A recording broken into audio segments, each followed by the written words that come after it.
Welcome back to the lab.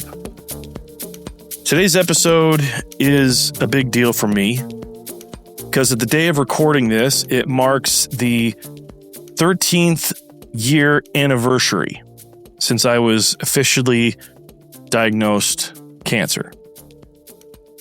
I was diagnosed with testicular cancer, lymphoma, and what's interesting about this day is that it's not where the story started, actually. But it is where everything kind of wound up into this moment of being undeniable. And that's what I wanted to talk about today. It was early November of that year when I first found the lump. And fear was intoxicating. It was inside of me. It moved faster than my thoughts. It was I was scared of everything. Within 2 days, actually, I found myself in a doctor's office on an emergency appointment. And the very next day after that, they told me that I had to come back for an immediate surgery. And so I did that. I came back the following morning for an emergency surgery where I was put under full anesthesia and my right testicle was removed. And then after that, I was sent home, and that's kind of when everything started. They told me that I would know more in a couple weeks. They were going to have an autopsy ran on what they'd removed. They gave me a list of the name of doctors to go visit and contact at the Huntsman Cancer Institute. It was in Salt Lake City, which is where I lived at the time. And so I had from that doctor that had done this surgery everything I needed to get to the next step. But I didn't do anything about it. My surgery happened, and in the next weeks I was healing, pretty much knowing that it was cancer, but I also didn't know that it was cancer. And I stayed in that place of being in between for far too long. Thanksgiving passed, and then Christmas passed, and all the while I have these list of names on my desk. My wife's asking me about it, and I just kept putting it off. And I wasn't putting it off because I didn't know what was at stake. It was because a part of me was in denial. And I didn't want what I thought was real to become actually real. I didn't want the answer from the medical professionals after my surgery, after the autopsy, to be an actual diagnosis. But, the year passed, New Year's Eve happened, and it became too much. I got pressure from my wife, from my family. And when I finally did go, and I sat across from that doctor, and he reviewed my CT scan. He went through a bunch of technical stuff, and then he said those words, "This is an official diagnosis." It was official that I had been diagnosed with testicular cancer and lymphoma. And I remember as I was driving home from that, it was pretty emotional. I was in the passenger seat. I was welling up with tears. And just somewhere along the road on the drive back, I just started crying. And it wasn't a quiet cry. I was weeping. And I just remember, as I look back on this, I remember thinking in that moment about my kids, my daughters, and I was wondering if I was ever going to get to see them be married. And I remember I had questions about my own legacy and my own purpose. Why was I even here? If this was going to be my end, I was in my late 30s. I hadn't built much yet. And I was now like staring down the barrel of this. And at the same time, my life, it already felt heavy. At that time, I had gained a lot of weight. I was pushing 260, 270 pounds. I was drinking a lot. I was on the tail end of my real estate company, basically going belly up. This was in 2013. And between 2008 and 2011, things had been really financially successful for me. And the last year of this, everything was just collapsing. And I found myself and my business just scrambling financially to try to stay afloat. I was selling assets that I had. I wasn't doing a very good job at any of it. And so much so that it was creating tension in my marriage. My wife had gone back to work. She was a mortgage officer, and that's obviously a high stress job. And I'm doing the entrepreneur thing, and there's just disconnection and there was stress everywhere. And so this diagnosis, it didn't feel isolated. It felt like, are you fucking serious? This too? Like it had that weight of just everything kind of coming down on me at once. Well, I remember a couple days after that, it's probably more than that, maybe a couple weeks. I had a conversation with an old buddy of mine, and he had been through cancer, and he had not done it the traditional route. And so I was curious of his perspective. And I remember in the conversation speaking to him, he asked me a question that triggered me. It pissed me off, actually. He asked me directly, he goes, "Hey, Bryce, are you choosing your health?" And when he asked me that and just where I was at, I was like, really, dude? And I said as much to him. I go, I don't need some sort of like law of attraction, metaphysical, let me get out my crystals bullshit right now, dude. I just need my friend. And he asked me that again. He's like, you're not hearing me, Bryce. Like, legitimately, are you choosing your health? Do you see yourself as healthy?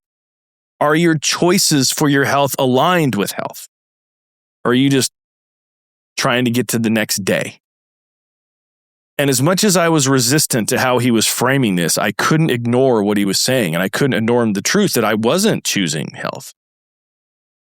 I was choosing stress. I was choosing addiction and coping mechanisms. I was choosing habits that reflected the dis-ease of my body. And that's when that word started to land differently for me. Disease. Dis-ease. My body wasn't at ease. My spirit wasn't at ease. And it was manifesting itself, showing up physically. And as I was able to connect these dots, it changed everything for me. At that moment, I had some really important choices to make relative to my treatment. Being that I had issues with my lymph nodes and that it was my right testicle that had the cancer, what was encouraged to me was basically, it was called a retroperitoneal lymph node dissection. And they were going to basically cut me from my lower belly all the way up to my sternum, go behind my organs, cut out the inflamed lymph nodes, and then create this whole system to map it all back together. And then as I'm healing from that, then have me go in and do chemotherapy. Every place that I looked told me that if I went with that mode of treatment, nothing about my body would ever be the same. In the event that I was able to heal and overcome it, I was going to be a completely different man. I was always going to have this reminder because of the scar on my belly, the way that my body processed toxins. I would be different, but I'd be alive. That's how it was sold to me. And as I was factoring in this idea of disease and dis-ease, I chose different. I didn't choose chemotherapy. I didn't choose the surgery that was recommended to me. I did my own research, and I ended up choosing a therapy that combined both scientific and holistic care. I chose at that point to treat my body as something that needed my support and needed my love and not my punishment. I'd already punished my body enough. My body was not at ease. And so what I needed to do was give it a way to find relief. And so that's what I did. Now, I won't go into the specifics of all that, but I will say that 13 years later, that choice seems to have been the right choice. And not because it was perfect, but because it was an intentional move. I knew what I wanted, I knew the intention behind it, and I made it a deliberate choice. And that's what I want to talk about today. See, after the diagnosis, the hardest part wasn't the fear that I was dealing with. Even though, and that fear was a doozy. The hardest part was the waiting. It was just not knowing, the postponing of things. You know, if you remember, I didn't do this. I had my surgery in November and I waited 2.5 months. I kept delaying that decision.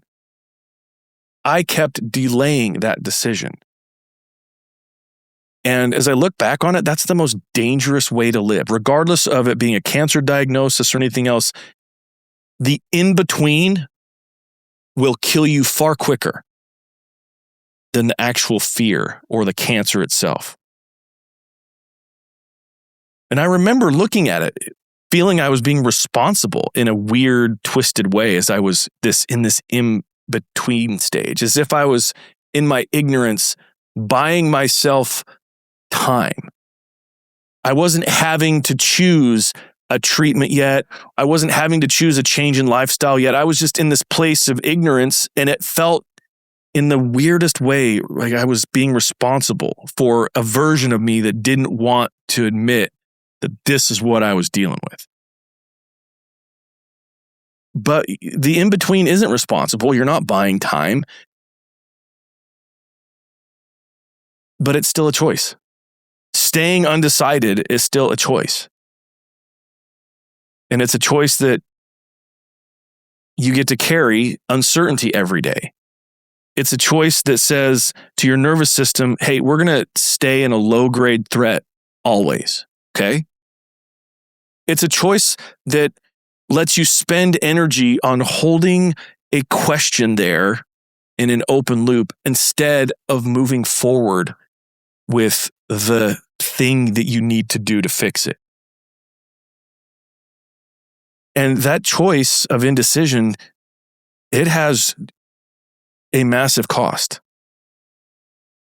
It's subtle too. It shows up quietly in ways that you don't think are what it is. It shows up as fatigue, as being irritable, as not having any motivation or being depressed even. It's just like this dull sort of resentment for your own life.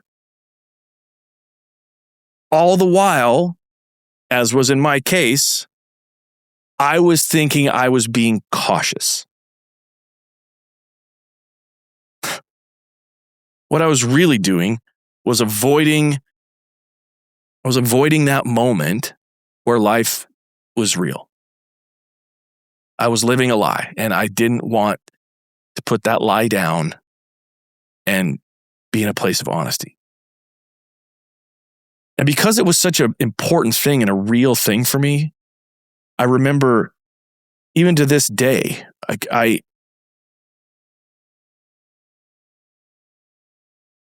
I see these patterns all the time. In my coaching clients, I see them with people in the lab. I see them just friends, family. People don't avoid decisions because they don't know what to do. They avoid them because choosing would collapse the fantasy that nothing has to change yet. But your body always knows. The body knows when you're in between. Your nervous system tells you it's a low-grade buzz that's always there. And that's the reason the indecision feels so heavy. And it's not a philosophical weight that you're feeling. It's literally a biological experience. Your brain, we've talked about this, it doesn't like open loops. When something important is unresolved, your mind will keep resources available, running it in the background. It's constantly checking in and scanning and revisiting and evaluating. It's giving attention to that open loop. And as that battery drops, it affects you in ways that we've already talked about. So even when you're consciously thinking about, man, I really need to close this loop. Man, I really need to make a decision. Man, I really need to do this thing.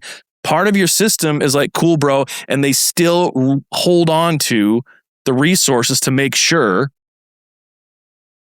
that when you decide to do something, that this loop will have what it needs. That costs you so much energy. And it's not like a busy energy, it's a draining energy. For what? To protect the appearance of options in your mind? See, an undecided life is a life where you're running too many programs all at once. But nothing will crash in that way, but everything will slow down. Your open loops will affect you. Your decision loops will stay open. And it's in the closing of those loops that you stop the leaking of the energy. That's when your energy in return. And it's a crazy thing too, because to make the decision has weight. It's not easy, but it's the key piece to like just revitalize all of that needed energy that's lacking in your system. That's why even some of the most painful decisions often bring you relief. I talked about that in last episode. What is it, the decision that you're not willing to make? This staying in the middle is a part of that, because ambiguity is more stressful to the nervous system than trying to deal with the results of a difficult choice. At least with the difficult choice, it knows what it's in for. When you're just in the middle, it doesn't. So it has to scan and prepare for every option. Which lowers your energy. Now, I want to be careful as I say this, but I'm committed to being honest about this. I'm not saying that indecision can cause disease. Let me be direct about that. But I am saying this. The indecision can cause chronic stress, and chronic stress can create the decisions and the conditions where the body will struggle to regulate itself in a healthy way. And when you live constantly in indecision, it creates that stress, that chronic stress. It keeps the body like braced for what's next, high alert. Your nervous system stays vigilant. It's paying attention to everything, and it never really rests. So when my friend asked me about, am I choosing health? And he said the word that way, dis-ease, it landed for me, not as a blame, but it was an insight. Because my body wasn't at ease. My spirit wasn't at ease. At the moment, I just chose differently. And it was in that choice that something shifted for me.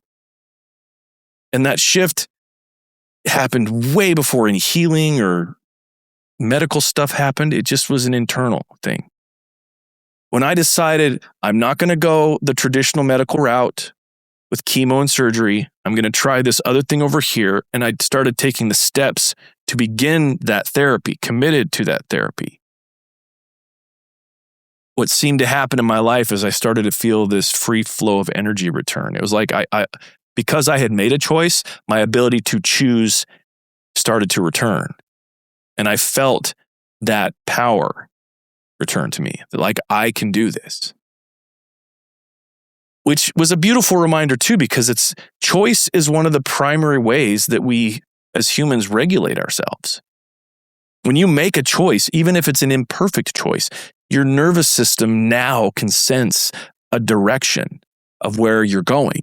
And when your system can sense that direction, it can stop having to give all of this extra resource to these other options, and it can focus it towards that, and things become calmer for you because there's more available for your regulation, since it's not having to consider every possible outcome now. It's pretty awesome. Your power returns.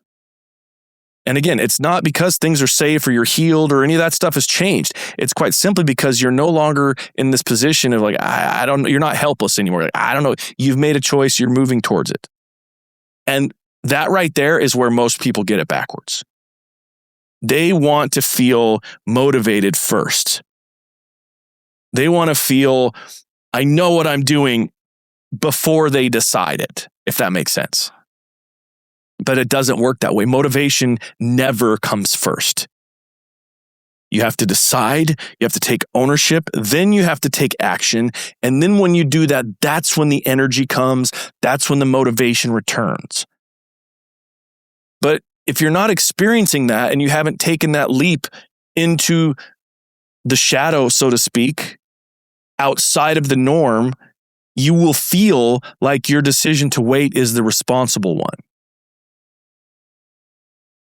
But all it is just being avoidant. And it's like the wolf in sheep's clothing, but it's just avoidance dressed up as patience. And it's not patience. People can say that, that I'm working through things. I'm waiting for the clarity that I need. I hear that a lot in my coaching group and in my experiences with other people. And what they're just waiting for is a guarantee. And they don't want to be on the hook for their own decision because then they have to deal with that thing where they chose wrong. But unfortunately, guarantees, you can never have one. It's life. When you're focusing on that, always going to fail.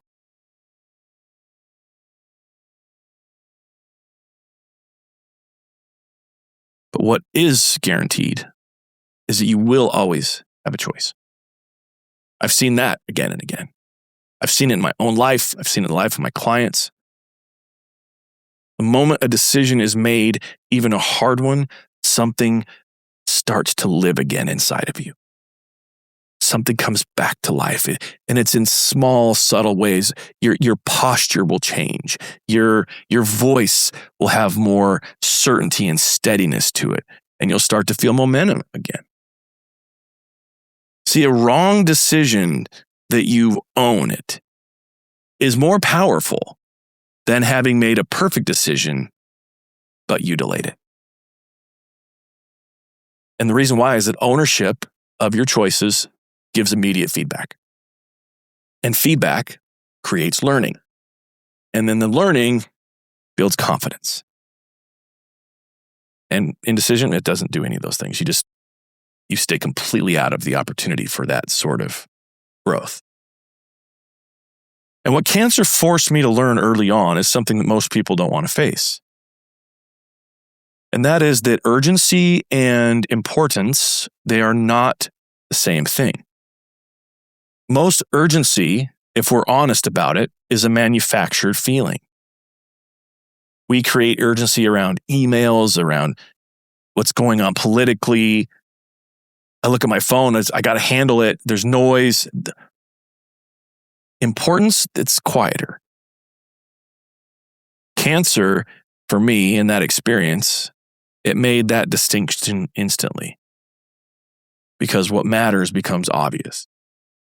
And what doesn't falls away. And when it falls away, there's no returning. There's no negotiating for its return. And I also want to be clear, it wasn't like I was fearless in all this when I was having to make these hard decisions. I just became, in this specific moment, with this specific experience, I became precise. I stopped wasting my energy on the things that didn't matter. I stopped tolerating conversations that led to nowhere. I stopped pretending that time was infinite. I started caring for my body in a way that made it feel appreciated by me. It was the start of my fitness journey. I never was heavier again after that time. I slowly and systematically transitioned and transformed my body with higher muscle mass, more strength, less fat, more flexibility, because I had made a decision to have my body feel at ease. Like I said, I was precise. And I'm reminded of that nowadays as further decisions show up that are heavy and hard to deal with. So like when things feel off, I'm in no way perfect about this, but I am committed to excellence. I do my best to return to the basics. I ask myself, am I telling the truth to myself about myself? Am I avoiding something here? Is there a decision that I don't want to make that I need to make? And which am I choosing? Am I choosing ease or am I choosing options? Am I choosing coping? What am I doing here? And as difficult as it is to face those questions, and I'll do them in journaling, I'll do them in meditation. When I ask myself those questions, and if you were to do the same thing, asking yourself those questions as well, they will cut through the noise fast. Because it's not like those are easy answers. When you get to the point where you're asking yourself those questions, am I telling the truth? It's because you know you're not. The answer is never, yeah, bro, what are you talking about? Of course I am. You're asking yourself those questions because you know the answer already, and it's time to formulate the actual answer instead of being in this position of indecision. Just makes it cleaner. So here's what I see now. Most people that are exhausted, they're not exhausted for the reason you think. They're not exhausted because life is hard or they just can't catch a break. They're exhausted because they are carrying things that they aren't resolving. There's decisions they're refusing to make. There's relationships that they've outgrown. There's boundaries that they won't enforce. They know there is a path that they need to take and they just won't do it. And so what happens is in their mind, they're living out a life where they're just rehearsing this future that they wish they had, but will never come because they just won't choose it. And that will suck the life out of you. And fortunately for you, as you listen to this, you don't need tragedy like a cancer diagnosis to learn this. You don't need to go through something heavy like that. You just have to take the moment of now and be honest with yourself and have courage. Courage to stop pretending that this place of indecision is a neutral place. Because it's not. And that's one of the things I want you to take from this episode. It's this, is that indecision is not neutral. It is not a waiting room where you just get to hang out and stuff is happening outside it and you're all good there. Every single day that you delay a choice, you are spending energy protecting a life that you already know that you don't want. And you are stopping yourself from living a life that you're never going to get until you make the decision. And like I said, that cost shows up quietly. It's how you're unmotivated. You're moody. You're irritable. You don't have direction. You're in the waiting room. You're feeling lost, not because there's not any information. It's because you've just been unwilling to answer those questions, to address what really needs to be addressed. And again, I know this sounds very similar to the last episode, but there's a reason. Everywhere I go, I see people in this place of indecision. And they have all these other symptoms of the stuff they're dealing with outside of them, and they're unwilling to connect the dot between the open loops of indecision, the choices they need to make, and what they're experiencing. And they're not waiting on clarity. You aren't waiting on clarity. You just don't want to be responsible for your decision, and so you wait. That's the scariest thing, to make the wrong choice. And so what you do is you ruminate and you overthink and you think about, well, if I go this way, it's going to mean all this, or it could mean all this, and it might not mean all this. And you just get frozen. You are paralyzed by analysis, and it just sucks the life out of you. But that's not how life works, and not how it's supposed to work. That's not how God works. He is not going to micromanage your next move. He's not going to give you certainty first. That's the whole point of faith. He's waiting for you to choose. The highest version of you is waiting for you to make a strong, stern decision and to take action, to own it. And again, in that, God, the universe, is not abandoning you. You're abandoning yourself. if anything, God is still respecting you because he gave us what's happening here. It's going to work. There's things that work. There's things that don't. There's a set of rules for this place. And it's all tied to your agency.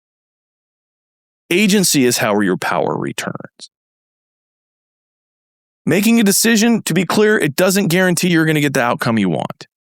But it does restore something very important. That's your self-trust. That's your direction. That's your energy. That's your momentum. And you will feel it immediately.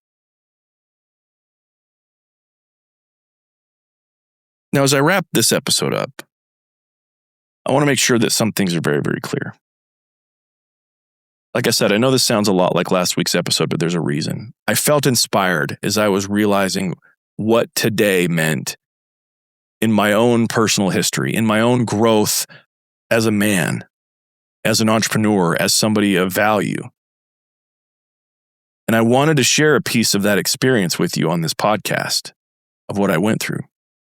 But I also recognize that the bigger theme of what I went through wasn't the diagnosis, it wasn't the issues with my family or all that stress. It was that I took 2.5 months to make a decision to find out the actual truth for myself and my body. That is inexcusable. And the craziest part about it is during that time, it's not like I changed my bad behaviors. I've seen recently pictures of parties that I was at after Christmas of this same year. Parties where I remember distinctly there was heavy drinking, there was overeating, all while I had just had a cancerous tumor removed from my body. And I never got the full diagnosis because I was a chicken shit. Now here I am getting drunk and having people around and overeating. That, my friends, is hell. And I want you to avoid that experience if you're willing to, by using my experience as a cautionary tale. I'm like, yeah, I don't need to do what Bryce did. That's cool. But what it requires of you is honesty with yourself. It requires where you notice and take account of where you are in this indecision loop, where you are just sitting there not choosing, thinking it's responsible, thinking that it's neutral, when it's not. And so if you take anything from this, it's that. Make a goddamn choice and move on from it then. My friends, this is The Lab. I appreciate you coming to this episode. And if you would like to see if my weekly group coaching experience called The Lab as well is a fit for you, we have ways for you to join us with that. If you want to go to lab.bryceprescott.com on the internet, or just go to bryceprescott.com. There's ways to communicate with me there, or go to my Instagram and DM me the word lab. There's a bunch of different ways that you can get on that call with us. This is the type of stuff we're addressing every day in there, every week, to make crisp decisions so that we don't have to make our life more difficult than it is. It's already enough attention and time and resource to design your life in the way that has all the cool things that you want anyway. Why in the world would we want to slow that down by being indecisive? And that's the point of today's episode. My friends, I am Bryce Prescott. This is The Lab. And like I always say, until next time, take it a day at a time. I'll see you.